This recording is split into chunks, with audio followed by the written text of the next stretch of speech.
Thank you for joining us at the Not COP26 From Awareness to Action conference, webinar, discussion, where we are moving forward on the subject that matters so much to all of us, how we can combat climate change.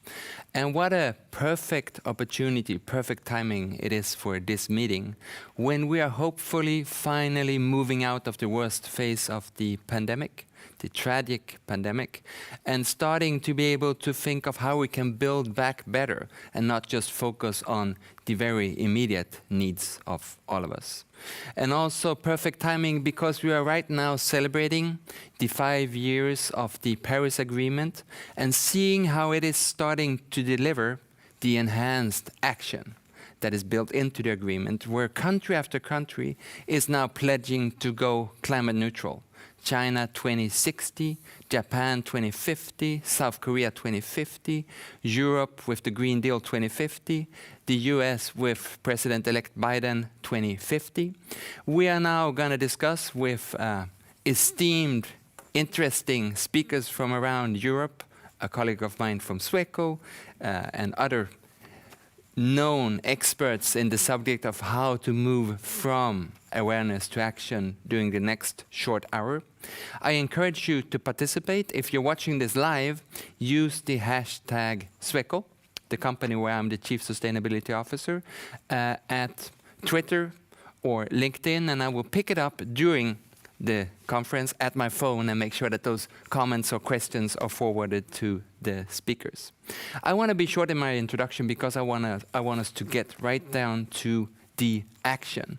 And I think the first speaker will set the scene very well, because when we talk about moving towards a sustainable future within the limits of the science-based targets, it's important to realize that the largest contributor to global climate emissions is in fact the buildings and construction sector.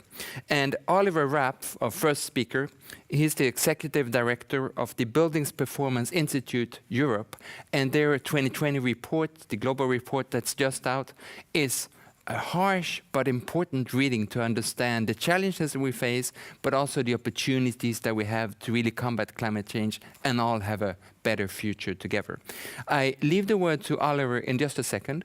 I just want to remind us all that in the different formats where you're watching this, you will see the entire program. I will introduce the speakers as they come, but starting with you, Oliver, the floor is yours. Thank you very much, and hello everybody. It's a great honor and privilege to be speaking here this morning. I want to present this new global report, which was literally launched yesterday by the Global Alliance for Buildings and Construction, which is hosted by the UN Environment Programme, and which is an initiative which brings together governments, civil society, companies, so really an unprecedented group of organizations, of interests, who all are driven by the motivation to really decrease the climate change impact, the climate footprint of buildings and construction globally. And I will share my screen and hope that you can see the first slide, because what I want to illustrate and what I want to show to you is supported by quite a number of slides which I have prepared and which have been taken from the many graphics which are in the report. So first of all, what is the Global Status Report really telling us? What is it doing? What is it showing? Well, it is already the 5th edition of an annual snapshot, which has been published by the Global ABC, the Global Alliance for Buildings and Construction, since 2016. And it shows a summary of the progress in the sector to decarbonize and to implement policies, financial instruments, technologies, all kinds of solutions to really reduce the carbon footprint and the climate impact of the sector. It's a collaborative effort. This year it has contributions from over 110 global ABC members and experts from all over the world. And of course, the focus this year is also on the disruptions of COVID-19 and some of the responses, but not only.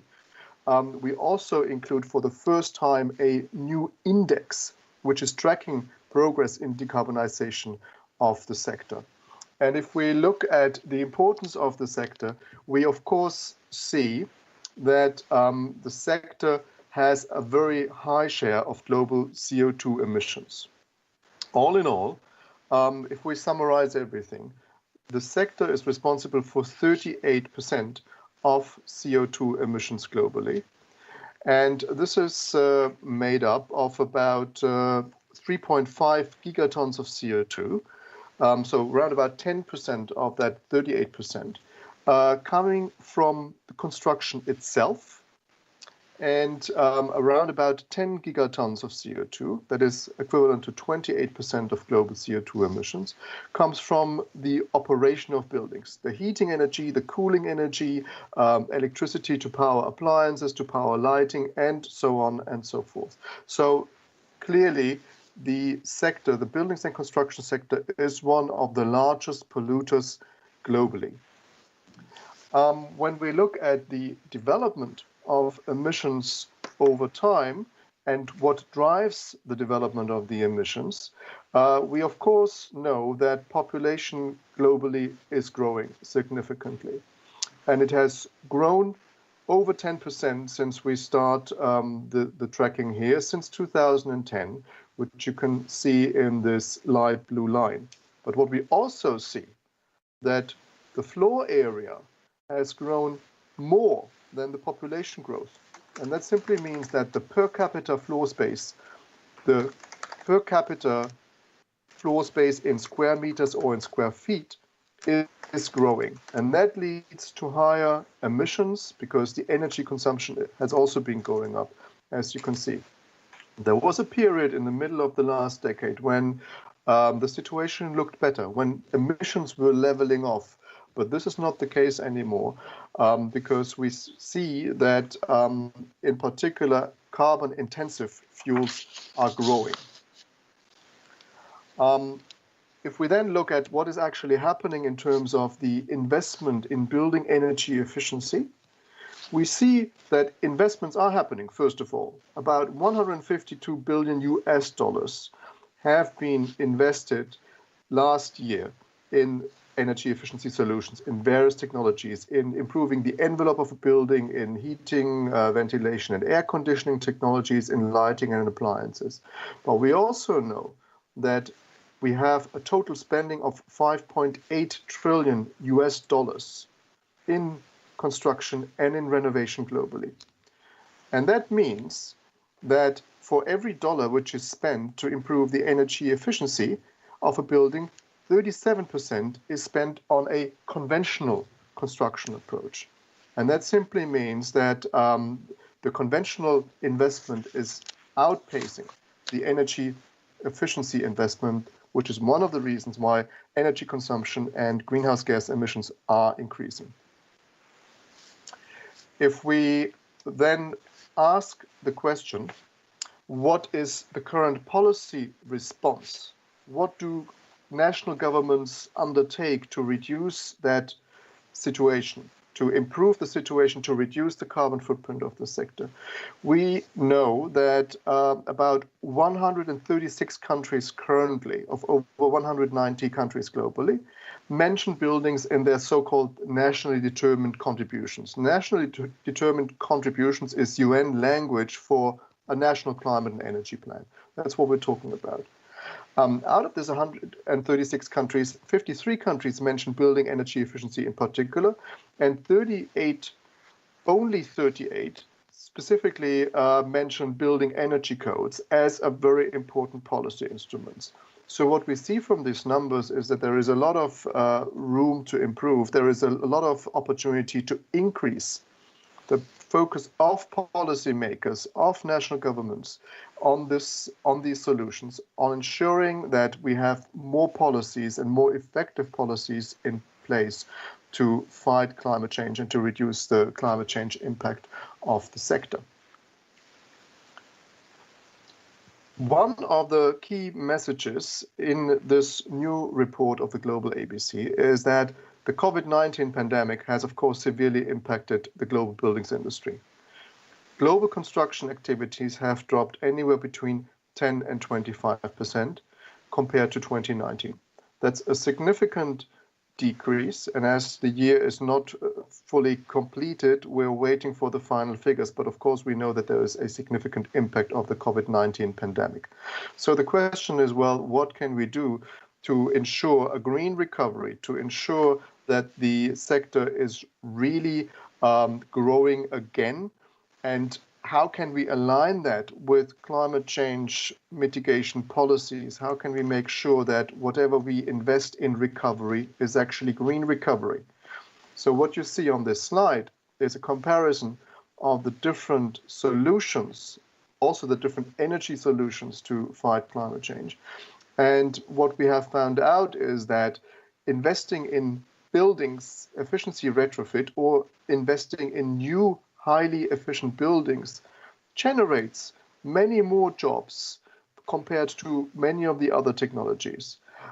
We estimate that between 9 and 30 new jobs in manufacturing and construction could be achieved by every $1 million which is invested in that space. So clearly, the benefit for employment generation is highest with investing in buildings, energy retrofitting, and efficient new buildings. And that's very important to keep in mind when policymakers design recovery instruments. Now, for the first time this year, we wanted to provide a relatively simple answer how the sector is doing in decarbonizing. And we have developed an index, the Buildings Climate Tracker, which is a combination of a number of sub-indicators and which is asking the question, or rather answering the question, whether the sector is on track to achieve the Paris Agreement. And we have defined a linear pathway, which is this blue line, which the sector should actually follow in order to be in line with the Paris Agreement. And we have started the tracking in 2015 because this is the year when the Paris Agreement was agreed. And what we are finding is that in the first 2 years, the sector was more or less on track to achieve Paris, but that the efforts and the impacts have been slowing down since 2017. And in fact, we see that progress has been slowing down by almost half. And if we look at the average improvement, we know that we need to increase the annual decarbonization now by a factor of 5 to get the sector back on track to achieve the Paris Agreement. And this is, of course, an enormous challenge, but we also know that it's possible because the technologies are there and because the political opportunities are there through, for example, designing the right COVID-19 recovery packages, which really have a positive impact on green recovery and on making buildings more efficient, powering them by renewable energy, and making them also more resilient against climate change. And we have a political opportunity because the governments around the planet have to resubmit their national climate and energy plans to the UN. And so there is an opportunity to make them greener and more climate friendly. And that is very important. But what is equally important is that we really have a new radical collaboration between public and the private actors. We need to have this collaboration across the entire value chain to push for mitigation, but also for adaptation. We need to adapt our buildings to climate change, and we need to make sure that our buildings provide healthy and safe spaces for the global population. And with that, I would like to hand back to the moderation. Thank you very much for the opportunity, and I'm looking forward to any questions about the report. Thank you. Thank you so much, Oliver. That was important, if not always uplifting information for us. And that was also a great start for the discussion that we're going to have. We're going to invite you back to the roundtable, even if you're going to join us on link here. We are now moving on, saving the questions for later. And remember, if you're watching and you want to post questions, just use the hashtag Sweco in LinkedIn or Twitter, and I will find them on my phone. Let's move on to a company that I really really admire in terms of sustainability. If I'm not wrong, Scania, the truck and buses construction company, was the first industrial player to sign the science-based targets. And Andreas Foller, you are the head of sustainability at Scania. The floor is yours. So we were the first to, in our industry, in heavy commercial transport, to get our science-based target approved. Yes, Mattias, thank you. As you know, transport is seen as a hard-to-abate sector. And at Scania, we are confident that if we're going to serve the societies we operate in moving forward, we need to decarbonize as fast as possible. But we also have to be sober in the fact that we have some serious locking symptoms today. After Paris, we decided to really look deep into if it's possible to decarbonize heavy commercial transport in the time stipulated by the agreement.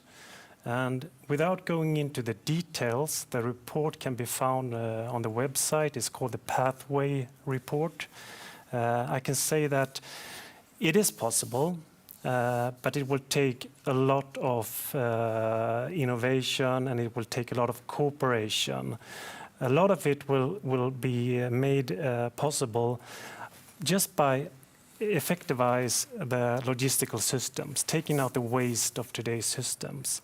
But the majority of the reductions from our sectors need to come from the technology, from the powertrain. And of course, there are many different technologies that will come into play, and they will have different timings, and they will be applicable in different geographies. But there is no silver bullet technology as far as we can see. Of course, battery electric is a very promising technology, which we see a lot of potential in the coming decade, and probably sooner than many think, also when it comes to trucks and buses. To keep ourselves accountable and really make sure that we are doing our part, we set this science-based target, and there's actually two of them. One is our own CO2 footprint, the ones that we control ourselves, the industrial Scania, where we have said that we will halve these emissions by 2025 with 2015 as a base year. And I think that's a clear message from us. This is hygiene. This is what everybody should strive for. At least a 50% reduction every decade in the emissions that you can control yourself. But of course, looking at a player like Scania, 96% of our emissions comes from when our products are being used by our customers. And we have set a target also for those emissions. It's a well-to-wheel target that we will reduce those emissions with 20% between 2015 and 2025. And that's extremely ambitious given that we just started to see the emergence of electrified solutions. Now, I would like to take this opportunity to also look back, because in 2015, this historic year when we got the Paris Agreement, was the year when I started at Scania. And if you would have asked me and my colleagues then, if we would have believed that in 2020 we would have a fully electric truck for sale to our customers, we wouldn't believe it.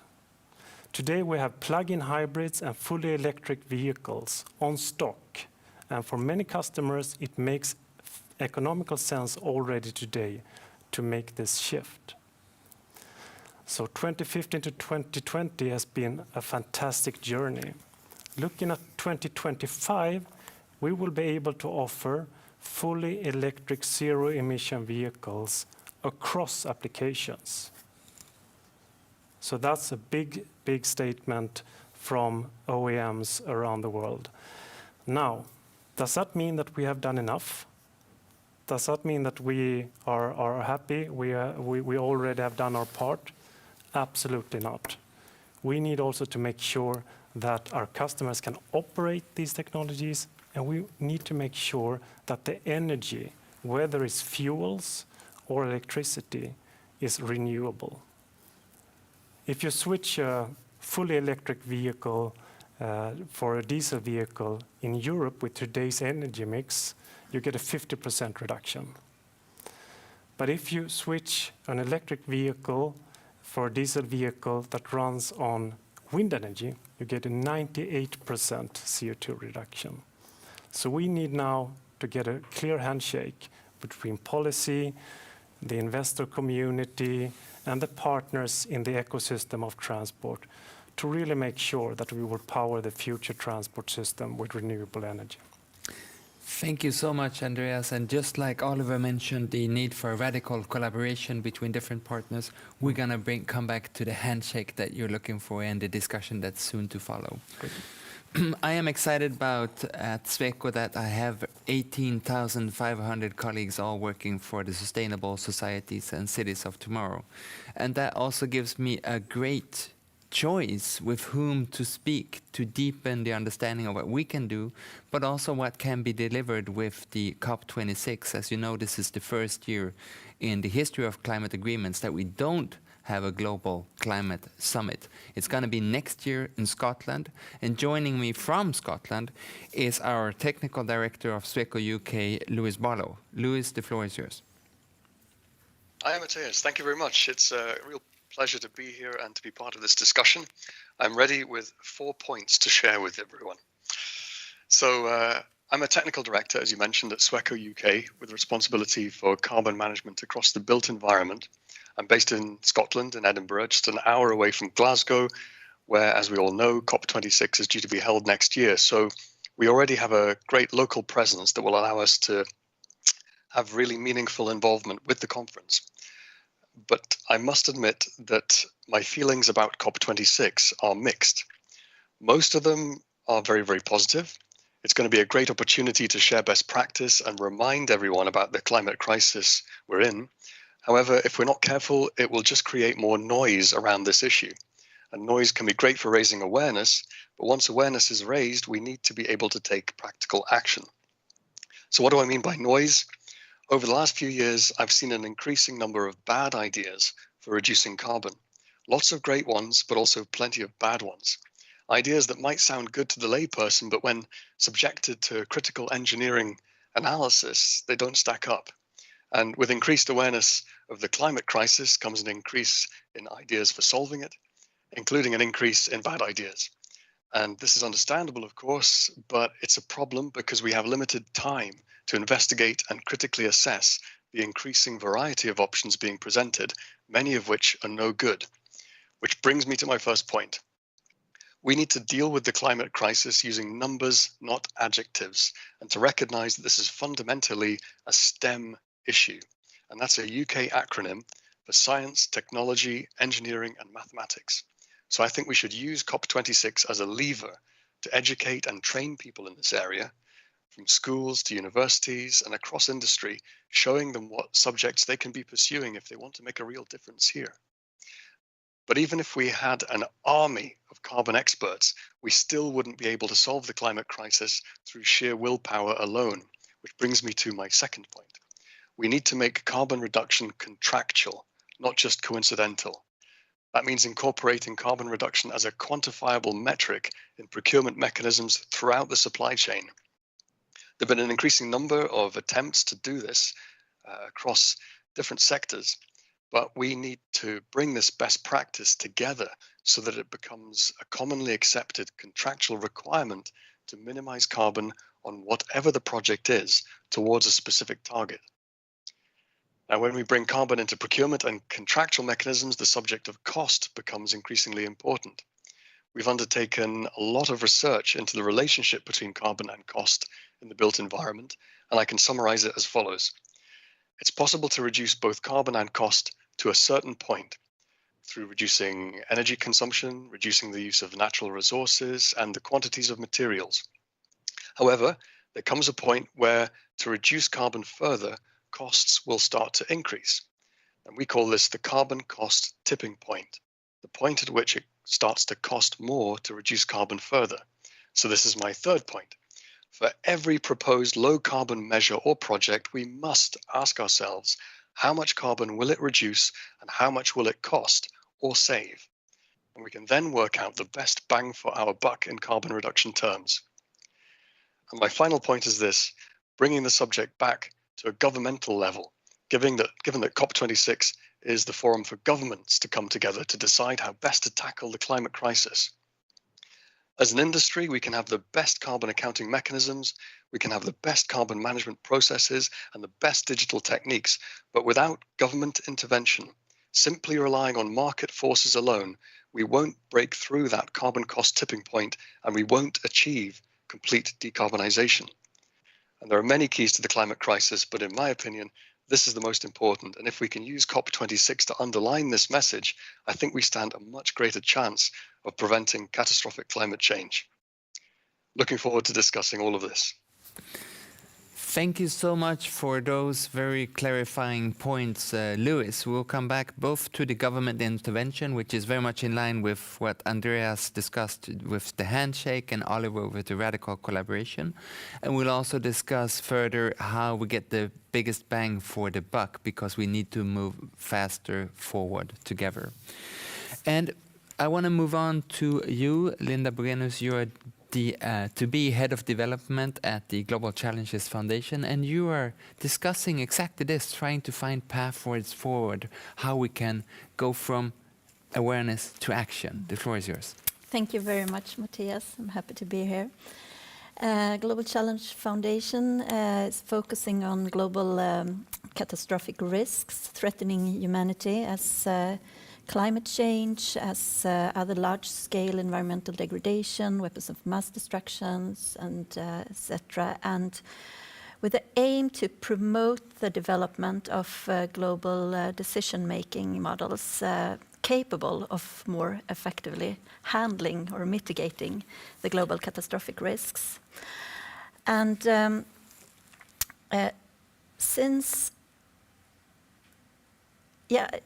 I would just, since we have a focus now on climate, I also would like to say a few words on a Climate Risk Governance Commission that we are working with, with the aim to develop and propose and build partnerships to promote feasible high-impact governance solutions for climate action. And here we are working with experts around the world, as for example, Professor Johan Rockström at Potsdam Institute, Sabina Dewan, who is the CEO of Just Jobs in India, in New Delhi, Haldor Torgeirsson, for example, that is the chair of the Icelandic Climate Council.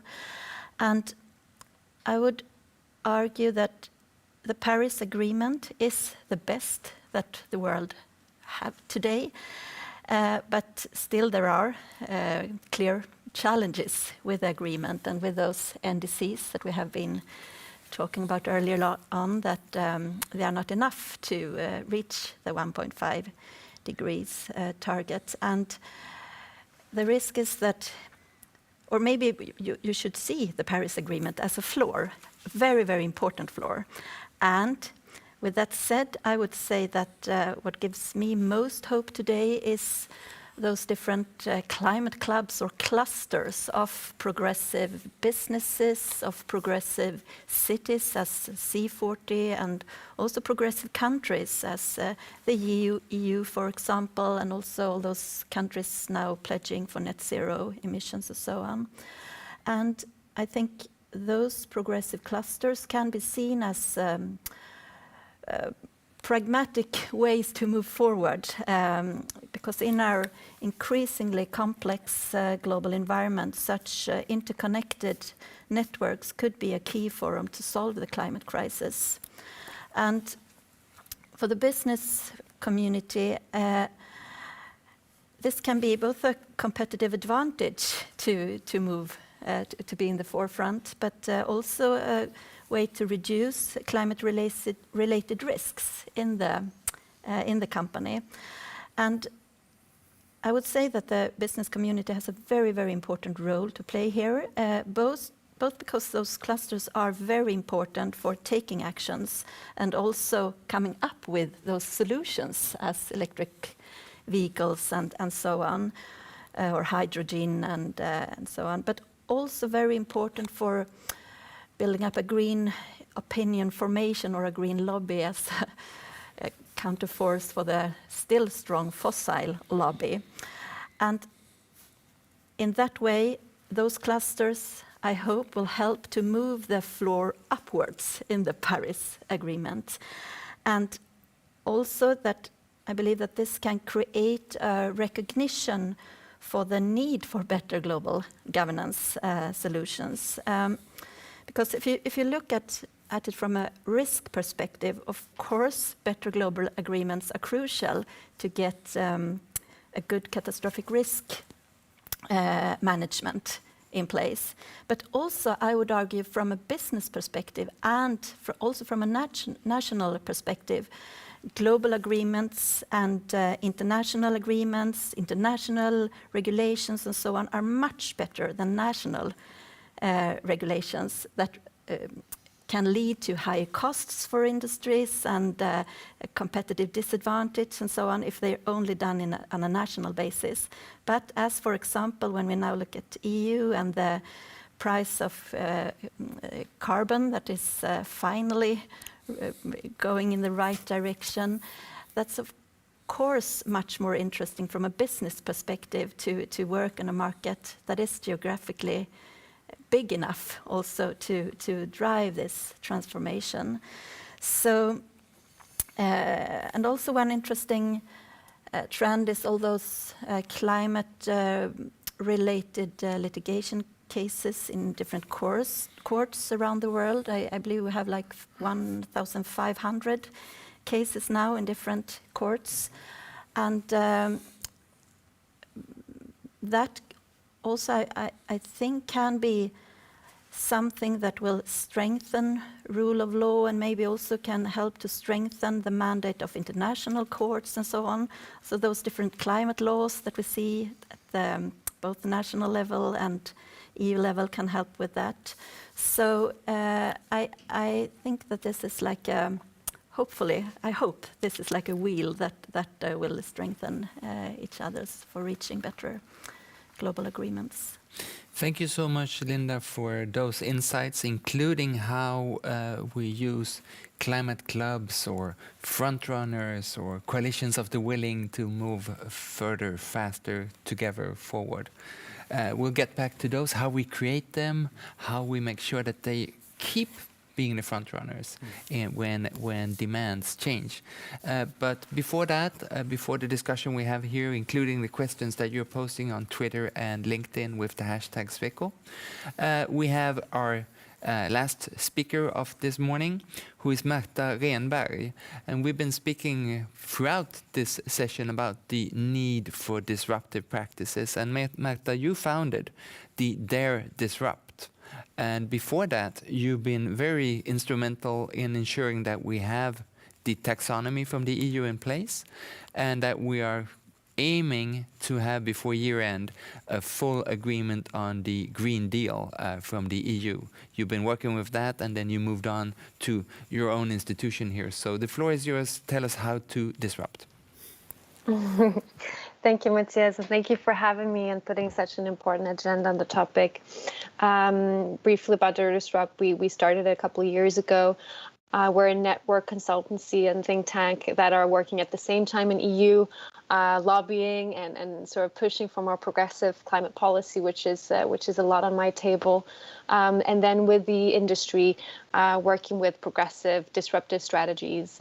Technology is really at the core, taking technology out of the laboratory and out in the sort of broader organization. And I think this will be really interesting for embracing and adopting things like the EU taxonomy for the construction industry. Unfortunately, the construction industry is still one of the least digitized industries. And we need this kind of sticky glue to be able to work with radical transparency and accountability. So we work a lot with that as well. I'd say in terms of disruption, it's equally a focus on what we do is not only about the new sort of signals and initiatives to create, but at least equally as much on the things that we need to stop doing. And here I bet we can come into some interesting discussions as well. But Mattias, really let me know what you wanted. I understand that our session was going to be more an interactive one. So if you have any questions, bounce back and and I'll see what I have for you.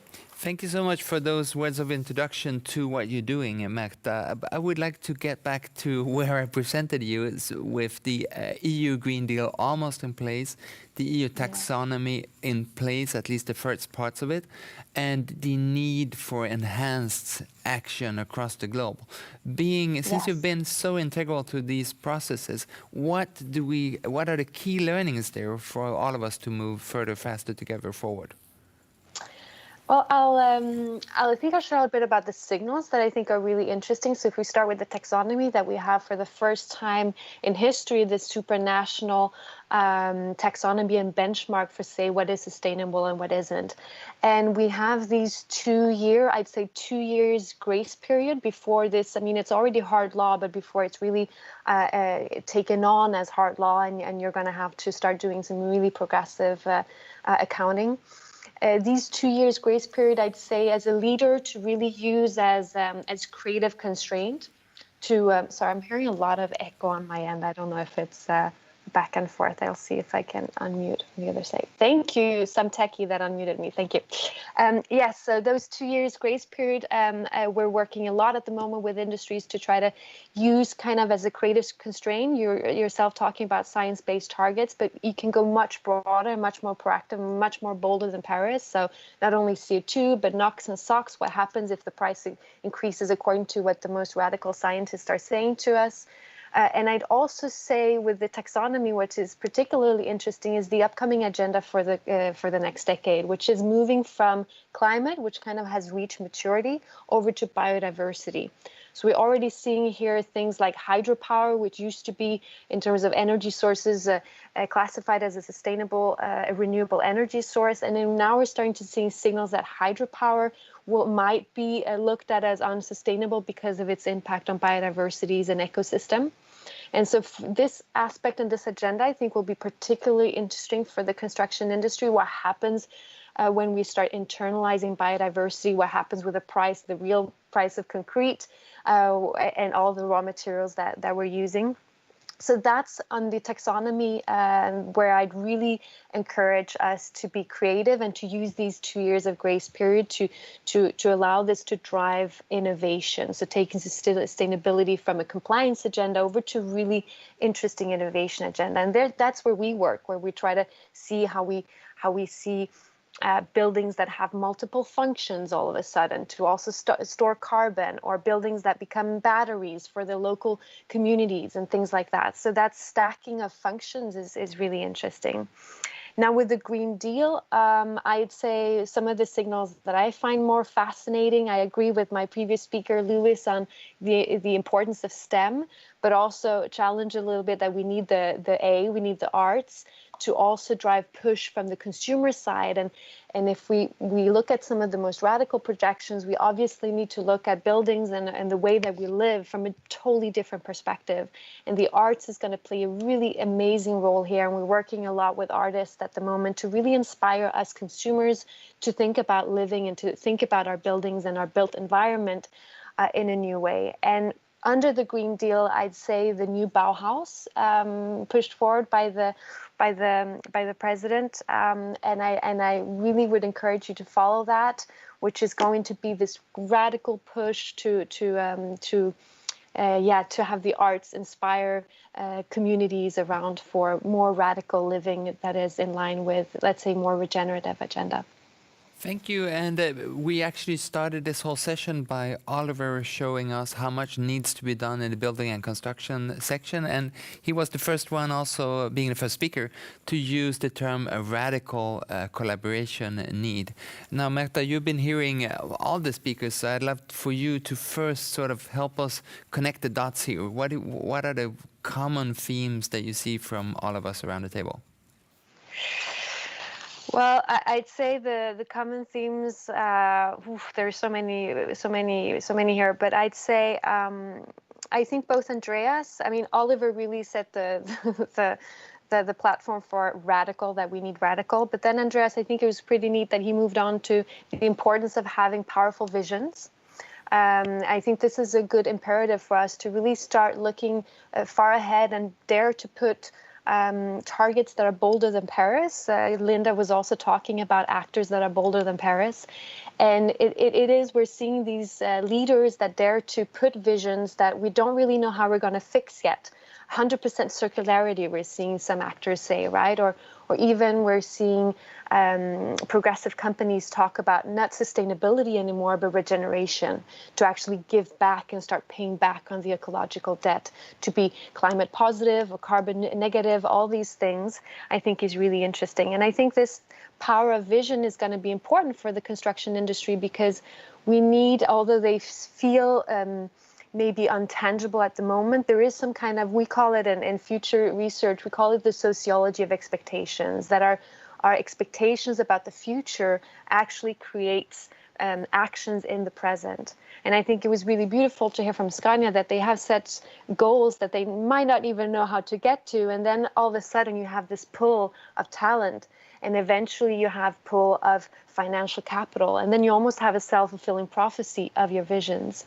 And then you can, for every new five bunch years, you can set new targets, and you'll see this power of pull again, which I think was really interesting. And I think some commonalities between the speakers before to dare to be bolder than Paris. Thank you, Märtha, and that brings me to you, Andreas and Scania. And I'm very interested in what Märtha brought up here. How did you, as the first player in your sector of the industry, dare to go for the science-based targets, but all those front-runner, first mover? What is the key to success here? I think as a company filled with engineers, I mean, it makes sense for us to listen to science. We have never doubted the climate science. And for us, it's just a matter of getting it done. And just as Märtha is saying, there's no better way to spur innovation than setting bold targets without really knowing all the details on how to get there. So I think that's the mindset. And then for us, it was really important to just get the facts on the table, just going down into the technologies, going down into the cost pathways, and just finding out once and for all, yes, this is possible. I think that was really important for us to just get that on the table. Then something happened in the company. With that knowledge being spread throughout the company, yes, we can. It is possible, and it's even making sense from an economic financial point of view. That spurred a lot. And then setting a science-based target was just a natural consequence of that. And I think, as I said before, I'm not extremely impressed by companies and organizations that set net zero targets somewhere in a distant future. I mean, we won't even be around maybe. It's not our shift anymore. It's the next generation that will reach those targets. I'm impressed, and I want to be a part of companies that sets hard targets here and now. Looking how can we actually change the rolling stock of vehicles that we sold 5 years ago? Can we do something on them? What about the ones 5 years ago that's already in our technological roadmaps, is already in our production plans? How can we affect those? That's the kind of targets that make sense for us in business, and that's what we can then operationalize and put in the core of our strategy. And so for us, it makes sense to set targets aligned with what climate science says it's needed to make our share and make them really, really operational here and now. And then we will set a 2030 target. Maybe we will reduce by 50%, but we're calculating that right now, and that's the next step. And I also want to say, in line with what Märtha just told us, that I've been excited to follow what you do at Scania with getting the entire workforce and the customers aboard, with not just statistics, but also the storytelling and getting everyone to agree on things to do today to become more relevant in the combat against climate change. Linda, I'm impressed with what Scania is doing. I'm excited about the work that we're doing at Sweco, but what really matters is not to have a few front runners or a club with a few select members, but to go from the climate clubs that you mentioned, be it countries, cities, companies, to generalize the impact from that and make it spread. How is that best done? First, I would like to say that I agree that bold targets are very important, but I would also argue that to really create all those innovations and technical solutions and so on getting implemented in that scale and pace that's needed, it's not enough with just a few for runners that set bold targets. And also I believe that the regulations have at least helped you to set those targets with the EU ETS and so on. So I think it's really important to also see the importance of regulations and global agreements and so on, and that those progressive climate clubs also demand higher regulations. Because I would argue if you are a green company, you act in a more safe environment. If you are in a market or a state or like a EU with a climate law, with enough high prices on carbon and so on. So that goes two ways. So I would say that is one key to reach this maybe tipping point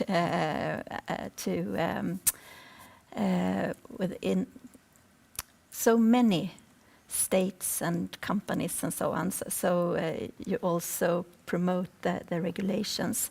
And one other important thing with those like coalitions and front runners and so on are also that can also drive the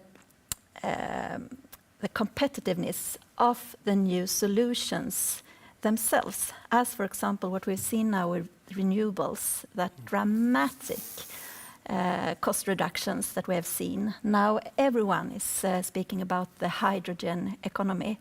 No one spoke about that a few years ago. You said that when you started at Scania 2015, you could never think that you were being able to be where you are today. So I believe it's well, I'm sorry, it's not one answer to that question, but one important question is to also not only, I would say, to talk about to be brave and set bold targets and so on, because that will never ever be enough. It's also very, very important to demand higher regulation and better agreements. And that brings me to you, Oliver. You started out by showing us how the building and construction sector is actually lagging now and losing speed in terms of switching to a more sustainable future. So when you listen in on all the speakers that you heard after your presentation, what can we pick up on there so that we do like Scania is doing, so that we have the climate clubs that Linda is mentioning, and so that we have the radical disruption that Märtha brought to the table?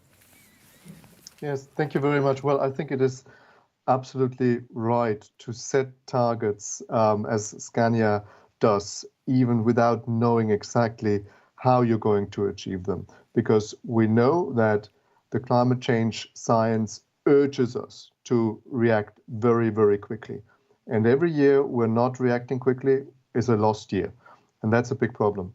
When I look at the innovation capability in the construction sector, I unfortunately come to the conclusion that it's one of the least innovative sectors globally, compared with all the other sectors which are out there. Of course, we know one of the most innovative sectors is the IT industry. Maybe that is the benchmark. Unfortunately, construction is at the very bottom when we do this comparison. And I think that the industry leaders in that sector really need to invest much more into innovation. Now, it is also clear that much of the sector is dominated by small and medium-sized enterprises.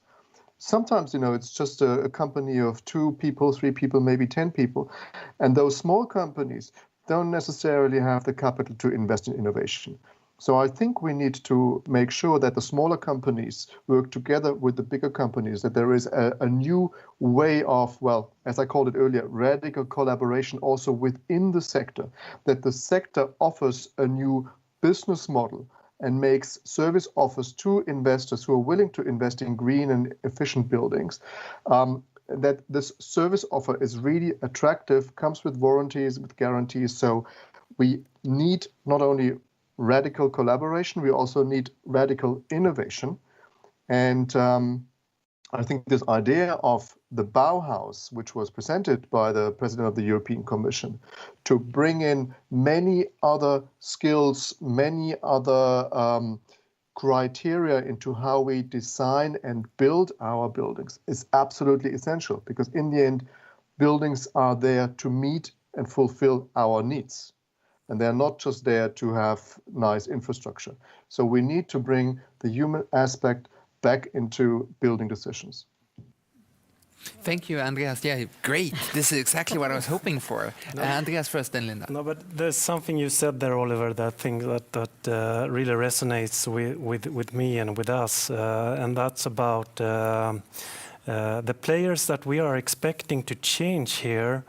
Sometimes we don't realize that it's SMEs. It's the small and medium-sized companies. Maybe not everyone is aware, but that's the bulk of our customers. The bulk of the transport providers on our roads are companies with maybe 2, 3, maybe 10 trucks. And we expect them to be pioneers in a technological shift, which is kind of absurd if you think about it. We expect them to take on cost, take on risks, take on all the hassles of changing their routines, training their drivers, making this whole shift. And I think we need to have that really sensitive analysis on how we're going to make this shift happen. We will provide the technology, but we can do so much more. And if we work together in partnerships with policy, with the investment community, we can take out those risks, we can take out those costs of the system and really see some huge change. Just one point on that matter that I think is crucial here. Sometimes the building of charging infrastructure is seen as a chicken or egg problem. Well, we don't have the vehicles, so why have a charging infrastructure? Or we don't have a charging infrastructure, we can't provide the vehicles. But it's not. We need to have that in place now if we're going to see the decarbonization of heavy transport. And this is not some small chargers like we have on the passenger car side. This is supercharger. This will take a lot from the electrical grid. We need that well balanced, and we need an infrastructure investment that we probably haven't seen for a long time. That's what we need to focus on when it comes to the policy level and the handshake with the governments around the world. Thank you also for showing us the time frame here to get the radical shift. There's a lot of things that need to happen now. Linda.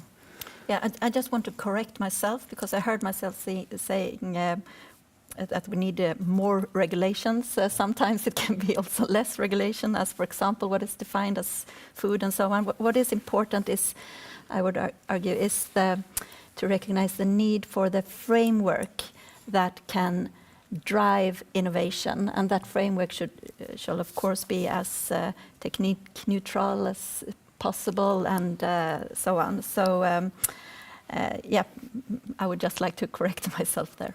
We gave you flygskam, we're now giving you teknikneutral. Yeah. I think we can all realize what that means. I want to move forward also with the aim of technical neutrality to you, Louis, because you've been listening in on all of us, and you have the strong focus, and you're an expert on the carbon cost methodology. And I love it when you say the biggest bang for the buck, because as much as we all want to challenge and combat climate change, we know that it's going to come down to budgetary restrictions at the small and medium-sized company, at the city level or at the state level, where budgets and funds are being strained now because of the pandemic we're in. So, Louis, with a few words, what are the key criteria and the key findings when you go for biggest bang for the buck? Okay, difficult question. I don't really have a perfect answer. I'll just reiterate the need for targets to drive the innovation that will get you beyond that carbon cost tipping point. And that's all great, but from a voluntary perspective, you can't rely on the private sector to do this completely itself. it needs the government intervention to create. So I would actually say we do need the building standards and the planning regulations that will sit above everything, that will then form a framework to create the targets. And overall, I personally feel, from interacting across the built environment, from talking to peers, different industry actors, we've got a long way to go in simply understanding what the carbon emissions are from the things we're dealing with. For example, many people don't really still understand embodied carbon, and they're focusing on operational carbon and focusing on getting to net zero there. But embodied carbon is a particular issue with the carbon cost tipping point, because at the moment, a lot of lower carbon materials cost more. So how can that be changed? That's really through government intervention, introduction of taxation, all sorts of different mechanisms. So at the moment, my overall message is for companies or anyone working in this area, at least work out correctly in a verifiable manner what your actual emissions are, your whole life carbon emissions, and prepare yourself for regulations that are undoubtedly coming, no matter what country you're in. I would guess within 5 years, I hope, and then you'll be in a good position. You'll be prepared to drive those emissions down. And the governments will, by that time, have a better handle on the cost of all of this. And they hopefully will be able to supply some form of investment to bridge that gap and get us through this sustainability bottleneck. Louis, thank you so much. Time flies when you're having important. I want to give us all a chance to give a brief sort of final words. What is the key component to build back better or to deliver on the enhanced action in line with the Paris Agreement? Starting with you, Louis, because you already have the microphone, and also because you, in sort of a wider sense, you're the host, you and Scotland are the host of the COP26 in just under a year. Your key takeaway for the key component to build back better. Okay, we need to build back better in such a way and get to net zero as quickly as we can in as fair and just a way as possible. So we need to understand all the implications of getting to net zero, the financial implications, the other environmental implications, put this all together and do it in a fair way, a fair and balanced way. Thank you so much, Louis Barlow. Moving on to Märtha Rehnberg and then Oliver. Beautiful. We need to look at absolute decoupling of our systems to the environment, not just relative decoupling in terms of the measurement for success in this industry.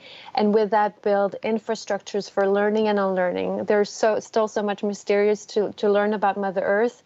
And I think this will be the most important thing, that we have an infrastructure for learning and taking in the newest science and be ready to actually disrupt ourselves and unlearn with the old metrics as replace the new. So that's what I would say. Thank you so much, Märtha Rehnberg at DareDisrupt. Oliver, please.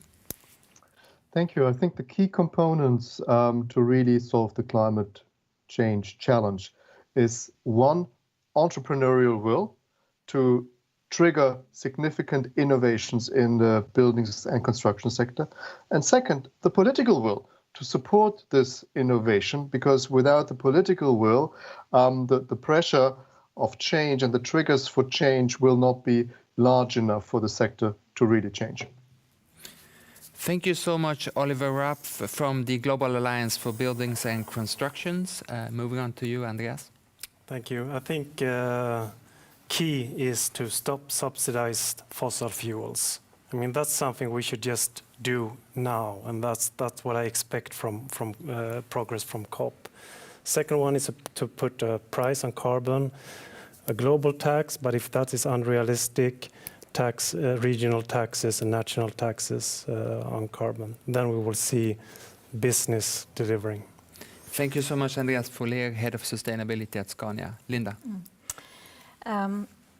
Yes, I agree on all those carbon-related issues, that they're really, really important to get in place. And another area that we haven't spoke about so much today is the financial sector and risk sharing. That must be a much better, I would say, risk sharing between public investments and private investments in those like early stages and new technologies and so on, to get them in the pace and scale needed. Thank you so much, Linda Burenius. You're the Head of Development at the Global Challenges Foundation.